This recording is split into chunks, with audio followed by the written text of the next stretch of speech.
আমরা কিন্তু এই ঢাকা শহরে 3টি ক্যান্টনমেন্ট কখনো মেনে নেইনি। ঢাকা ক্যান্টনমেন্টের ওই জাহাঙ্গীর গেট নৌবাহিনীর সদর দপ্তর, বিমান বাহিনীর সদর দপ্তর। এর কারণ হলো তারা এই মহানগরীর মধ্যে 2.25 কোটি মানুষের মধ্যে নিজেরা স্বতন্ত্র থাকার চেষ্টা করেছে। তাদের জীবন, তাদের স্টাইল, তারা আমাদের সব কিছু ব্যবহার করছে।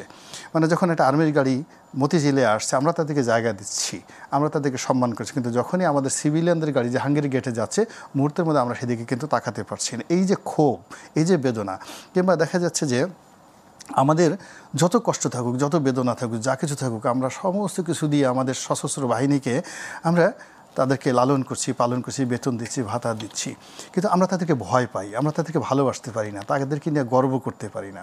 কিন্তু মনের ভয়ে, প্রাণের ভয়ে আমরা তাদেরকে বলি যে ওরা আমাদের দেশপ্রেমিক সেনাবাহিনী। এটিকে তাহলে কোনো কারণে হচ্ছে, কারণ 5ই আগস্টে বাহিনীগুলোর যে জায়গাটা ছিল, সবাই সেটাকে নিয়ে অনেক বেশি আনন্দিত ছিলেন, অনেক বেশি সন্তুষ্ট ছিলেন। সেনাবাহিনী ভাইয়ের গায়ে গুলি চালাননি, সেটা খুবই বিদিত ছিল এবং সবাই প্রশংসনীয় ছিল।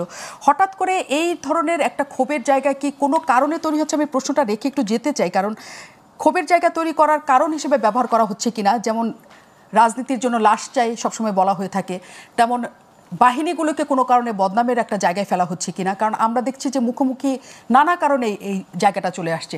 কাজে লাশ নিয়ে রাজনীতি, বাহিনী নিয়ে রাজনীতি, এই দেশের সকলকে নিয়েই শেষ পর্যন্ত রাজনীতির ঘুঁটি করা হচ্ছে কিনা, সেই প্রশ্ন সবার মধ্যে এখন ঘুরপাক খাচ্ছে। এই সমাজে গত 11 মাসে যে সকল মব হয়েছে, যে সকল অমানবিক কর্মকাণ্ড ঘটেছে, যে সকল মামলা হয়েছে, মোকদ্দমা হয়েছে, প্রত্যেকটা জিনিস এই সমাজের যে রন্ধ্রে রন্ধ্রে আমাদের যে বিষগুলো রয়েছে, বিক্ষোভগুলো রয়েছে, কষ্টগুলো রয়েছে, বেদনাগুলো রয়েছে, এগুলো যখনই কোনো সুযোগ পাচ্ছে সঙ্গে সঙ্গে সেটা বিস্ফোরিত হচ্ছে। অর্থাৎ এখানে যে দুর্ঘটনা ঘটেছে, এই দুর্ঘটনার সঙ্গে সঙ্গে গত 11 মাসে ধরুন এরকম 11,000 দুর্ঘটনা।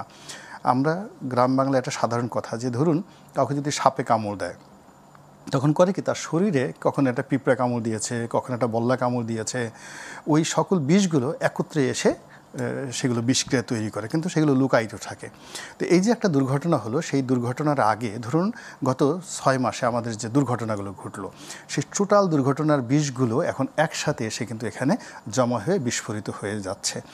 এর ফলে কি হলো, তাদের কোনো কথা আমরা বিশ্বাস করছি না। যেভাবে আমরা গোপালগঞ্জের ঘটনা বিশ্বাস করিনি, যেভাবে আমরা ধরেন কক্সবাজারের যে মানবিক করিডোর নিয়ে তারা যে কথাগুলো বলছে আমরা কেউ বিশ্বাস করিনি, যেভাবে তারা চট্টগ্রাম বন্দর নিয়ে কথা বলেছে আমরা বিশ্বাস করিনি, যেভাবে তারা স্টার্লিং নিয়ে কথা বলেছে, অর্থাৎ তাদের প্রতিটি কথা গত 11 মাসে বিশ্বাস করার মতো কোনো ঘটনা ঘটেনি। ফলে আজকের এই দিনে যা কিছু ঘটছে, এইটা সরকারের পক্ষ থেকে যা কিছু বলা হচ্ছে, এতটি লাশ, 19টি লাশ, এই চিকিৎসা দেওয়া হবে, আমরা সমস্ত দাবি মেনে নিলাম, কালকে পরীক্ষা হবে না, মানে তাদের কোনো আশ্বাসকে বিশ্বাস করার মতো একটা সিঙ্গেল এভিডেন্স আমাদের দেশের মানুষ, আবাল বৃদ্ধ বনিতা গত 11 মাসে পায়নি।